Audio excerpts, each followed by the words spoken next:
What's going on, everybody?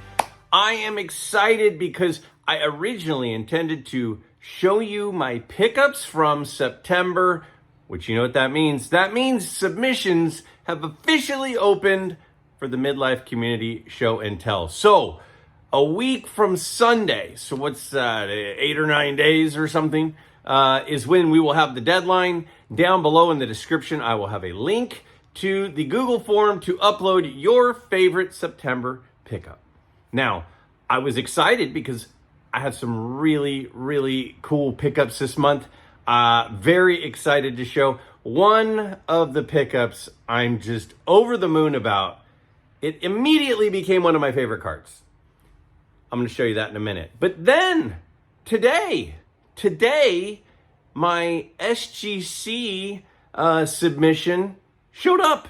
So I'm going to show you my SGC submission. Super excited for that. As a big supporter, as a longtime supporter of SGC, I love SGC. Please don't go away on me, SGC.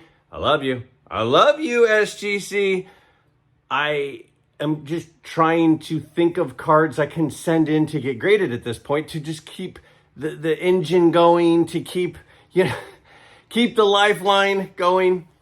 So I submitted a bunch of SGC cards that are in old SGC holders to be reholdered. And then my pirate cards. My pirate cards, I have a bunch of pirate cards in PSA holders, and I want uniformity because that's how I am. And so what am I going to do? Or what did I do? What did I do? I took those PSA cards, PSA graded cards. Look at me. I took my PSA graded cards. I sent them into SGC to cross them over. So today we find out how it went. Did the cards that used to be in PSA holders get a better grade, the same grade, or a worse grade? Because that's one of the things everyone is always saying. I've heard recently a lot of people say, PSA grades so much harder than SGC. SGC does not grade very hard. Well, I didn't crack them. I submitted them in PSA holders to SGC to cross over. I put a minimum grade of a 1, I think. So just as long as they're not saying it's trimmed or authentic or something, it would get holdered as long as it gets a number. So how did it go? How did those PSA graded cards go when they went to SGC? Also, 2 pirate cards that were not graded. I sent them in raw. How did those do? And then my dad mixed in a few vintage baseball cards. So let's first go into my SGC return. I'm going to go into the other room. I am going to film me opening everything up. Then we'll come back in here, and then we'll go back in and we'll take a look at my pickups from the month of September. So let's go in there. We'll come back here. We'll go back in there. Let's check it out. All right, so in we go. SGC, return, reveal. I did look at the grades, so there's not going to be a crazy surprise for me. But there are some interesting things. Now, keep in mind, a lot of these were reholders from old SGC slabs to new ones, and a lot of these were crossovers from PSA to SGC. So let's take a look at what we've got. So first off, this is Sharp. This is the pirate's name is Sharp. And this card was in a PSA 5. And it got dropped to an SGC 4. I thought this was a really nice card. PSA thought it was a 5. SGC disagreed. So that is a ding down of 1. Next, this is Roberts. And this card was in a PSA 3 before, crossed to SGC, and got an SGC 3.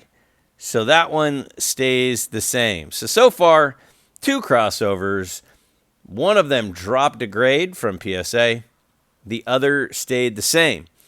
I've got this other box I'm going to go ahead and open. Again, I've got a few baseball cards in here that my dad put into the submission so that we could combine some shipping costs. And then I've got a bunch of just SGC reslabs. And then I've got several more crossovers. So I will go ahead. I'm digging in here into the box. Got it open. We'll go ahead and pull these cards out. I don't know which end is which. So we'll just kind of pull them out as we go and see what we got. Okay, there's a rubber band around it. So I'll go ahead and pull the whole thing out with the big rubber band and see what happens here. And out they come. And all right, so I'll just start here on the bottom, take the rubber bands off, start on the bottom, and I will continue going through them. It looks like we have some pirate cards that we're going to continue with. So let's take a look at what's next. Okay, get this out of the way. All right, squared away, ready to go. Okay. Next, pirate card. This is number 20. That's Captain Condent, a reholder, SGC 5. So this was in an old holder, SGC 5, and now it is just nice and clean and sparkly and like the others. Next, number 18. That's Howell Davis. Howell Davis is another reholder. That was in an SGC 5, stays in an SGC 5. Obviously, again, it's just reholdering. They don't regrade when they reholder. They just put it in a new holder. This is Rock the Brazilian. And that, again, is a reholder. Was in a 4, SGC 4. So it looks like we're in a stretch of just reholders. And this next one, this is a reholder. This is Captain Kidd, which is one of the bigger cards in the set. He's a pretty well-known pirate. That was in an SGC 4. Stays in an SGC 4. Again, just a new holder. Had maybe a couple more new holders, if I'm not mistaken. This one is Jack Avery, number 5, Jack Avery. And this one deservingly got a 1. Was in an old label SGC 1. I might have had one more reholder. Let's see what we've got here. Yes, this is a reholder. This is Captain Jack Rackham, and that was in an old label SGC 5. Now a new holder, SGC 5. Looks like the next one on top is another pirate. Number 8. So this is a new grade. This I submitted raw, and this received a 2.5. So my old one that I had in my set was an SGC 1. This one was submitted raw, got an SGC 2.5. Okay, so this one's interesting. This is the Anne Bonny, number 32. Big card in the set, one of the female pirates. You may remember this card. Before I submitted it and it got an authentic altered, I cracked it out and looked, and there was some schmutz up by her face. And I took a microfiber cloth and kind of wiped it, and the schmutz came off, and now it got an SGC 4. All right, this is a 62 tops Garrig Ruth that my dad submitted, and that seems like a really harsh grade. How's that a 3? There must be a wrinkle that we didn't see. We both looked this one over. Looks better than a 3. I mean, when I think of a 3, I'm not sure what happened on that one. All right, this is that Mantle card for the furthest home run ever, Mantle Blasts card. And this one got a 6. Now, it has a rough cut on the top. We weren't really sure what that was going to do to the card.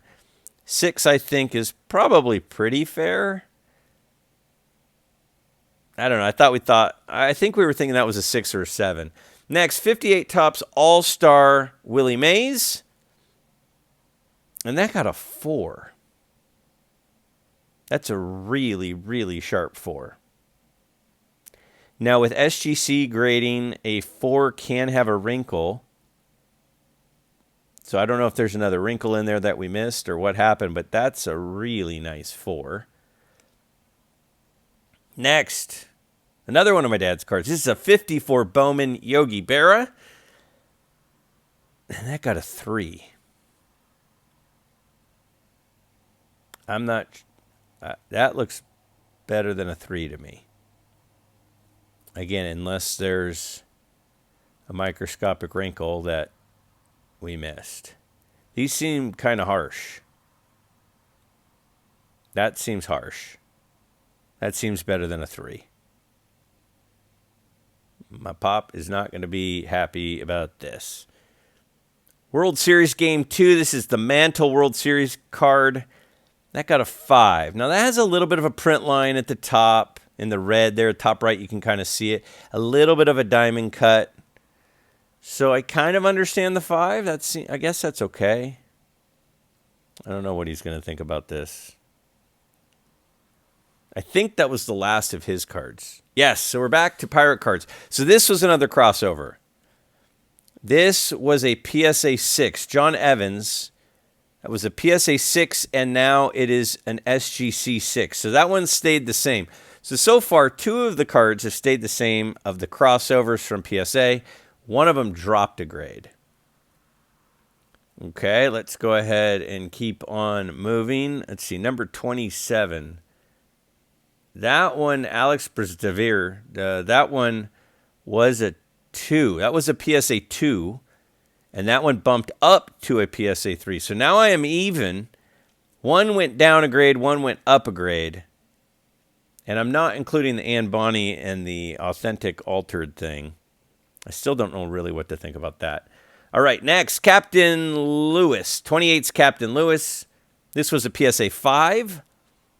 And it dropped to an SGC 4. So now with 5 crossovers, 2 dropped a grade, 1 went up a grade, 2 stayed the same.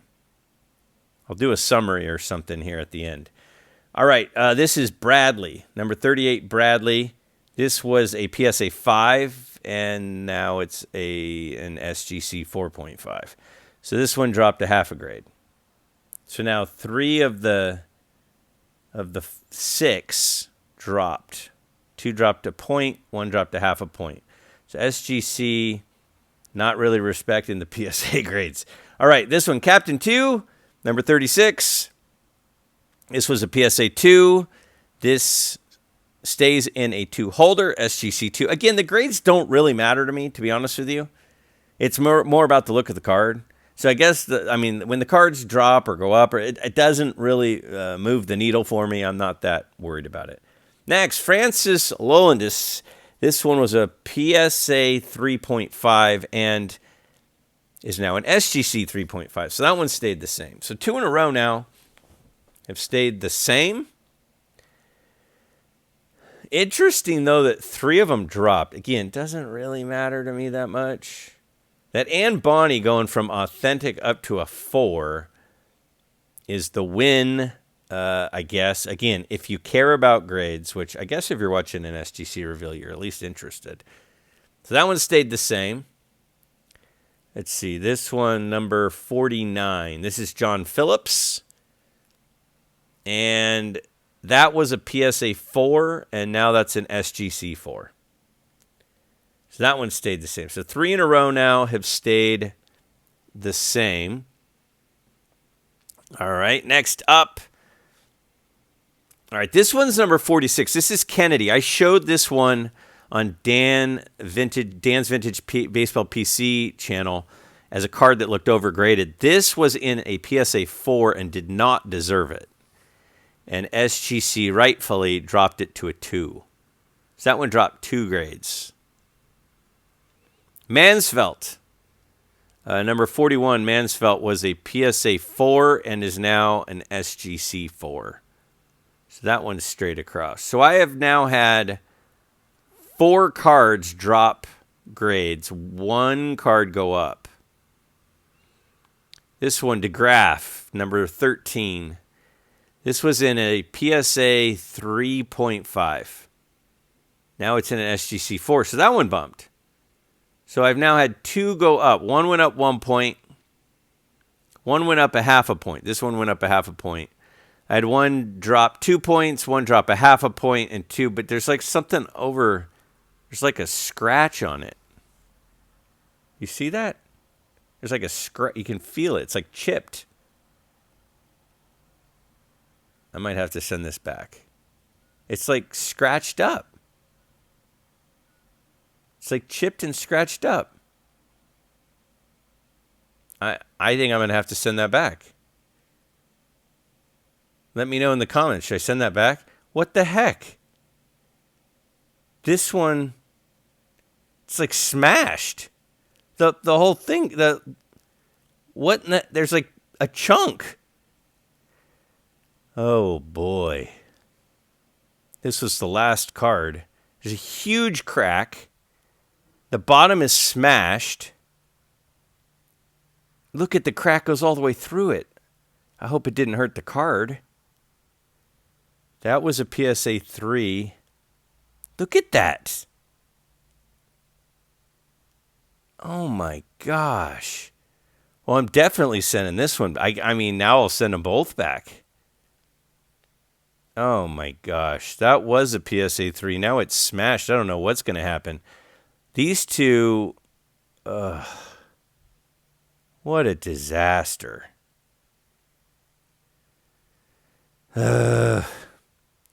Not ideal.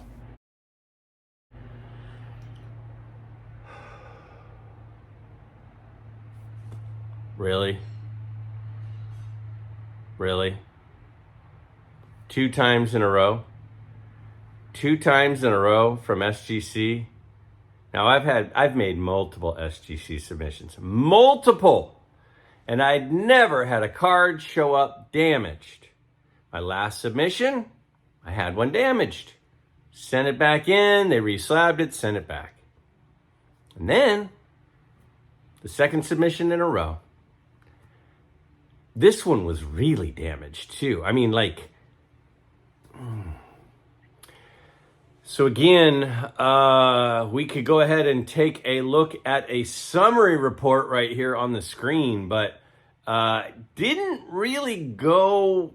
I mean, if grades matter, which for these cards, honestly, genuinely, they don't really matter. Interesting, though, that when going from PSA holders to SGC holders, many of the cards went down.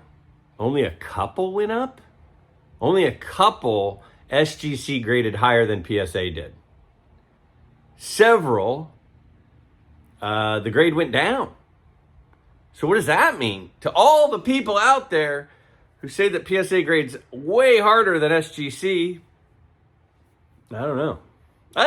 Again, doesn't really matter. I feel like my dad's cards got smoked. I mean, that Yogi Berra? My goodness. The Willie Mays? I don't know. Are they getting tougher over there? I don't know what's happening. I am going to be reaching out to them to reholder my cards. Hopefully that one wasn't damaged. I was so excited. And here I am, bummed out again. All right, let's go back in. Let's check out my favorite cards. Not my favorite cards. All of the cards, which are also my favorite cards, that I picked up in September. Let's go cheer ourselves back up and go in, because there's one I'm really excited about.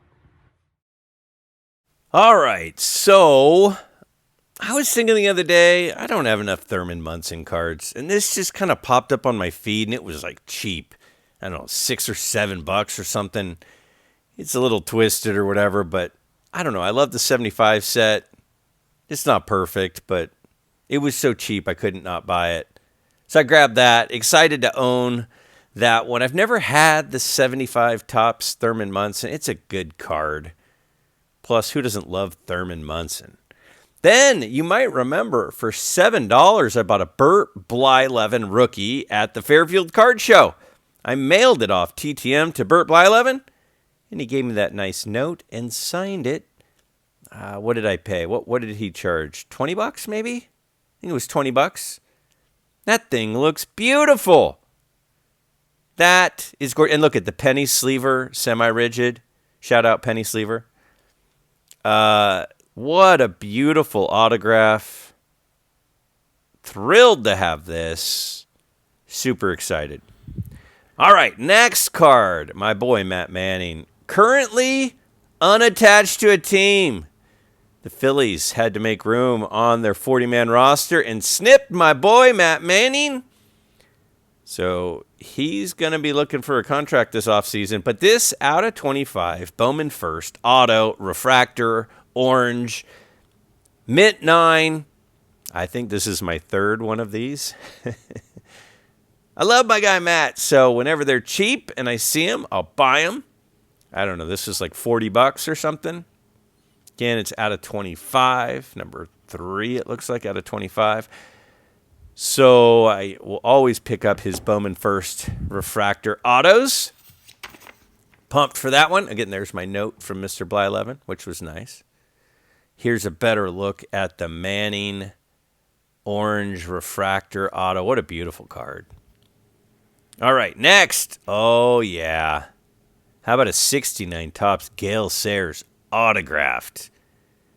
Dual graded. The card got a 6, which is a good grade in this card. It's like a $100 card without the auto.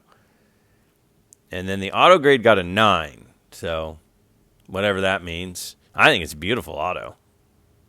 Thrilled to have that. So I think I'm going to sell my 69 ungraded, which is the one I had was in a 6. This one just has the auto. That was just gorgeous. It went up for auction. I've now got a couple of Gale Sayers auto cards, plain days cards. He signed a fair amount later in his life, and so not super expensive. I mean, it was like a couple $100 maybe. But again, dual graded, nice card, beautiful autograph. Pumped to add that to the collection. Then a Facebook group, a guy was selling off all of his T206s, and I'm trying to put together all of the T206 Hall of Famer run. And I have the portrait of Vic Willis, who was a pitcher. But way back in the day when pitchers used to hit, remember that American League and now National League? I thought this was a beautiful 2. Piedmont back. Look at the centering. It was like a couple $100. Guy was selling everything for dirt cheap in this Facebook group. So I got this one. And look at it, was recently graded. I mean, that was graded in the last 12 months, too. Again, here's a better look at that one. That's a beautiful 2. My goodness. And there was another one that I needed. I did not yet have a George Davis, who's a Hall of Famer. And I thought this was gorgeous. Look at the color, the centering. Has a little wrinkle up above his cap. Again, graded not that long ago, but slowly but surely over time, I'm trying to add to my T206 Hall of Fame run another Piedmont back. This one a 150, which means it was an earlier print. These tend to have better color, the 150s, than the 350s. So again, this one was a couple $100. I think I paid right around $400 for the 2 of these. And I thought I was done for the month. I mean, I got a Gale Sayers plain day card auto. I've got a couple of T206 Hall of Famers. Got the Burt Bly11 auto.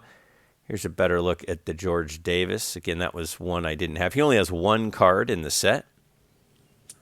And then a card that I've been looking for 2 years popped up. Isaac Murphy. Now, if you watch Orlando's channel, A Collector's Dream, and I hope you do, he's done a couple of videos on Isaac Murphy. Isaac Murphy is the first African-American athlete superstar, and he was a superstar. When horse racing was king, he was the best jockey. He has the best winning percentage ever as a jockey. He won over a third of his races. He won 3 Kentucky Derbies, including 2 in a row 1890 and 1891, a couple of years after this card was printed in 1888. The guy was born into slavery. He was born into slavery in the 1800s. His dad died in a Confederate POW camp as he fought for the Union Army in the Civil War. His dad did. So his mom raised him without a dad. You can see the pinhole up there. Shout out Mook.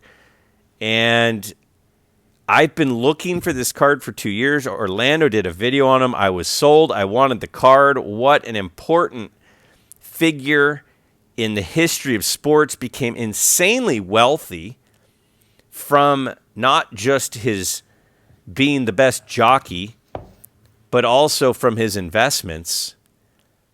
Here's a better look at this.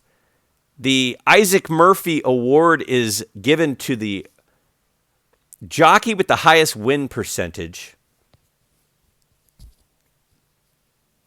He was one of the highest paid athletes of his era, one of the wealthiest black men in America during his time.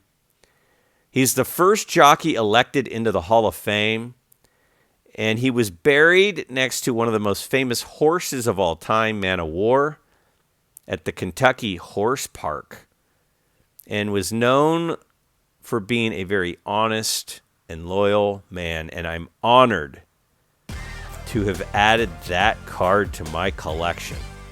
Isaac Murphy. Don't let him be forgotten because he is a very important figure in sports history.